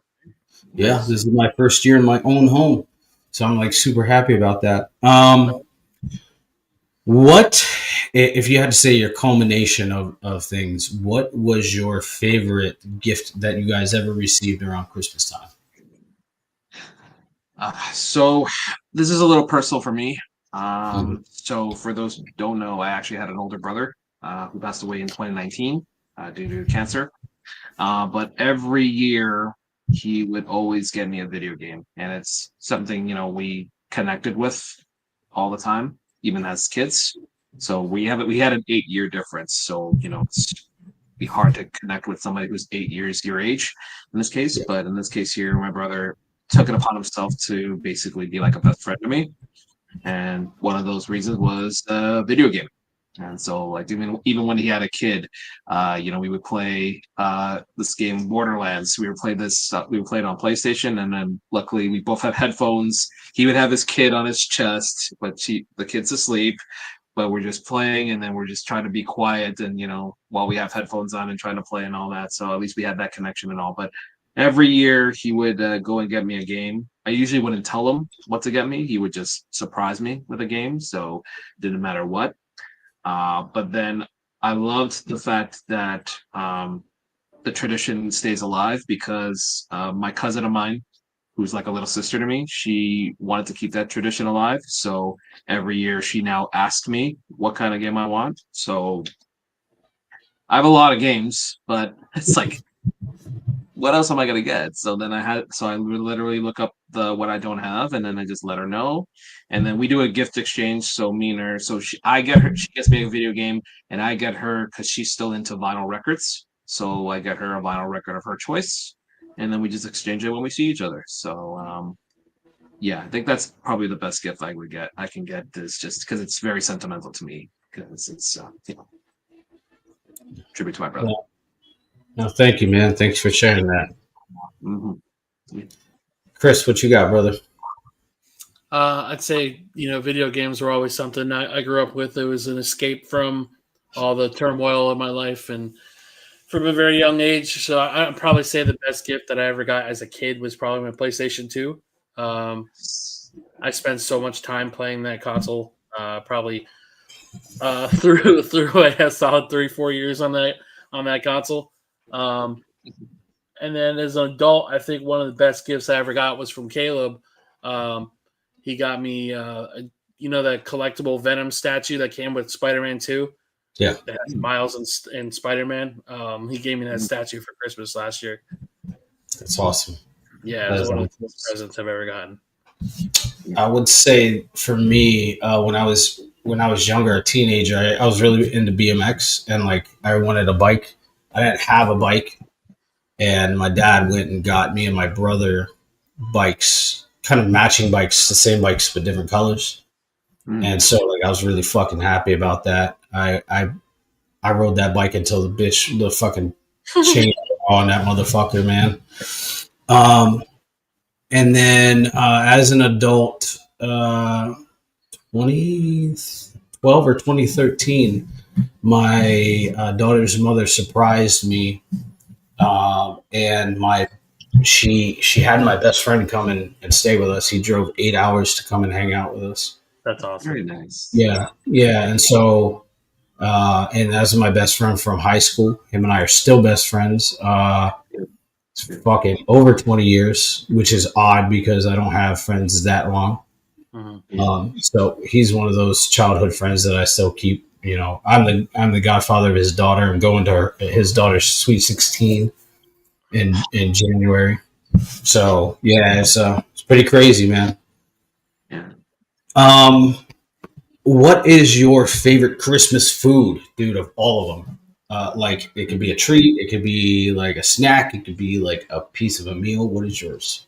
Oh, Oh man, that's tough because usually it's like a buffet all the time when it's you know when you're out there. Honestly, it's desserts. I'm a Mm. dessert fiend, man. Like you put me in a dessert table and I'll just literally have 2 plates of desserts with me. I don't care if it kill if it hurts me health wise and all, or if it raises my blood pressure. Luckily, I don't have any issues with my blood pressure at the moment, so we're good there. But yeah, any sort of dessert, because like usually when it's Christmas, they bring out the big guns when it comes to desserts. So, you know, and I'm gonna need your guys' help here because we're gonna do a little bit of what here. I'm talking chocolate cakes, we're talking cheesecakes, we're What? talking cookies, we're talking What? macaroons, What? thank you. We're talking about, Filipino desserts such as What? we have a thing called babinka, which is like a rice cake almost. What? Uh, What? basically just like any sort of dessert possible. Just like I just freaking go on a sugar crash, and then I'll just drink a cup of coffee, and then I'll be like, okay, I'm going home. But yeah, absolutely. So you do like cheesecakes? I do like cheesecakes. Yes. Dog, I am a cheesecake aficionado. I bake cheesecakes. Yeah. You're a what? I'm a cheesecake aficionado. Cheesecake? Cake. Cheesecake. Clarify. Cake. Yeah, Oh, cheesecake. nice. Yeah. Yeah. I just made a banana cream cheesecake this past week. It's fucking Nice. great cake. I'm all about the cake. We're all about Cake, the cake. Yeah. cake, I'm like literally, honestly, I was a very late bloomer when it came to cheesecake, honestly. Yeah. Like I thought the combination was weird when I first heard of it, and then it was like the same with me with lobster, which is in this case here. But then as I grew older, I was like, oh, okay, this is not bad. And then the cheesecake, I like any restaurant I go to nowadays, it's like if they offer cheesecake, sure, yeah, I'll take that one, sure, why not? What? Yeah, What about you, Chris? What's your favorite Christmas food? I mean, my family didn't really have much like baking and all, so it was just kind of like all store bought shit. I'd probably say I don't know, probably the pretzels, like the chocolate covered pretzels with the Christmas sprinkles on them. Yeah. Those are pretty damn good. Dog. Reese's cups that are in the shape of Christmas trees taste so much better than the regular ones. I don't even know why. Nice. Do they put like meth in it or something? Like, what is it? And Reese's in general is just addicting, man. You know? Something about that combination. Like, Yeah. I could take a shower in that shit. Bro, You know how addicting it was when I was in Hawaii and I saw that on the stores. I saw Reese's peanut butter by itself on the stores. I brought like 5 cases home back to Canada with me. Is that Dog, I live like an hour away from Hershey Park, oh. and like they have like the biggest Reese's cups I've ever seen in my life. Oh my god. They have the Reese's peanut butter in like liquid form that you can dunk hot pretzels in. Oh, dude. Yeah. Like no joke. If you ever make your way down this way, you got to go to Hershey Park in Pennsylvania. Hershey Park is incredible. Yes. It's every fat boy's dream. It's my dream. I love that place. Yeah, it's great. And then they have like a Jolly Rancher chocolate drink or a Jolly Rancher alcoholic drink. It's wild. I love the s'mores. The s'mores there are really good too. Yeah. Okay, and finally, before we close the show, what is your hope for next year? Because next weekend is going to be our final show of the year. Oh, it's crazy. JR. What is my hope? Well, let's see. Hope is that I have enough money for my apartment. It's like hopefully as a homeowner now I can manage for the most part. Hopefully live another year happy and healthy. Because my brother passed away at 40, so I'm heading to age 38 in March, which is coming up there. Which just as a heads up, March 2nd would happen to be a Sunday, so you know, hint, hint there. We're gonna have a um, birthday stream. birthday cake, yeah. Uh, no, but just in general, yeah, exactly, birthday cake. No, but just in general, just hoping just for another good year and just being still being in this world. That's because there's a reason why I haven't given up, especially after my brother's passing and try and being essentially like a father to his kid. You know, there's a lot of people that I've always gotten to a point, you know, you think that you've lost everything, but then I realize that there's still people that rely on me, Yeah. which I always think about. So I always think about like my cousin, who I mentioned is like a sister to me. I always think, and then I also think about the fact that I'm essentially not only a godfather to my brother's kid, but to two others as well. So like I literally have three godchildren that depend on me, and so I keep thinking about the fact that there's people that still rely on me and just look out for me. So Yeah. so I'm just hoping for another good year, nice, happy, healthy year. Absolutely. Absolutely. Thank you for sharing, JR. Chris, what you got, I'm just hoping for a happy, healthy year, man. I think for the longest time been in survival mode, just trying to figure out where my place is in life and just trying to figure out why is why, you know. Get rid of those what if conversations, and just just want a mentally better year next year than I did this year because I let a lot of things I shouldn't have let get really embedded into my head, and I say it every year, and I think I'm done wishing it. I was gonna say I hope my family can finally just get to neutral ground, but I just kind of accepted that it's never gonna happen. So I'm not even gonna try and manifest that anymore because that has been mental headspace for me for too long.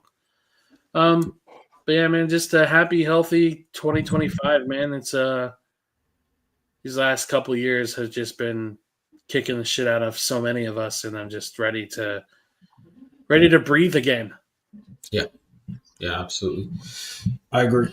I would say first off, personally for me, I, I hope that next year, that my shaman stuff and my healing company that I created kind of, does good work. I don't care about money. I never cared about the money. That's why I don't care about the viewer counts and why I don't care about the likes and the shares and the comments. I just want to be able to help people and reach as many people as I can that do need help, that are ready and that are in that mind frame and space to do the work. And for this country, man, and I know like JR, you're outside of the country, but with this new presidency coming in, I hope that the financial situation gets better. And I hope that, we can start working toward world peace, and we can start working toward creative and effective partnerships between different countries. Because, when we all work together, it's a great place to live. And then finally, I just hope that anybody who's suffering from, mental health disorders, addiction, suicidal ideations, all that stuff, I hope that they seek the help that they need, and that they realize that, life is so much better. And stepping away from those substances. I mean, in 5 days, I'm going to hit 5 years sober. And like, Congratulations. Thanks. It's been the best. I mean, it's been challenging as fuck, but it's been the best bit of my life because I got to see who I really am as a human being, and I got to see the world for what it actually is. Yeah, what it actually is, not what I want it to be. And so it's a beautiful thing. And so, I just hope that people seek out the help that they need, and whether that's through Western medicine, whether that's through 12-step programs, whether that's through Eastern medicine, traditional medicine, whatever, if it helps you and it changes your life and makes you a better human being, then that's what I'm all for. Yeah. But do we have anything else that we want to talk about before we hang it up? I wanted to piggyback off of something JR had said, and wanted to reiterate what you also said, Sean. Don't give up. We do this podcast out of love for a common interest.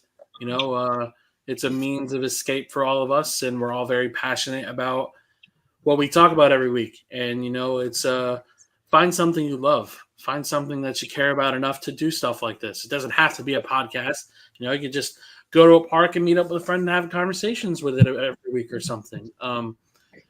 Don't give up, man, because we as human beings, as we get older, experience a lot of loss, and that's not just of life. That's relationships, that's jobs, that's friends, that's whatever it may be. And I'll forever say it, JR and Sean, you guys are two of the most genuine people that I know. And whether you guys know it or not, you guys help me get through every week, because I don't really have much of a social life. So you guys talking to you about wrestling means a lot to me. And being able to have these conversations with you guys, the 2 hours that we're here, it means the world to me, man. So exactly.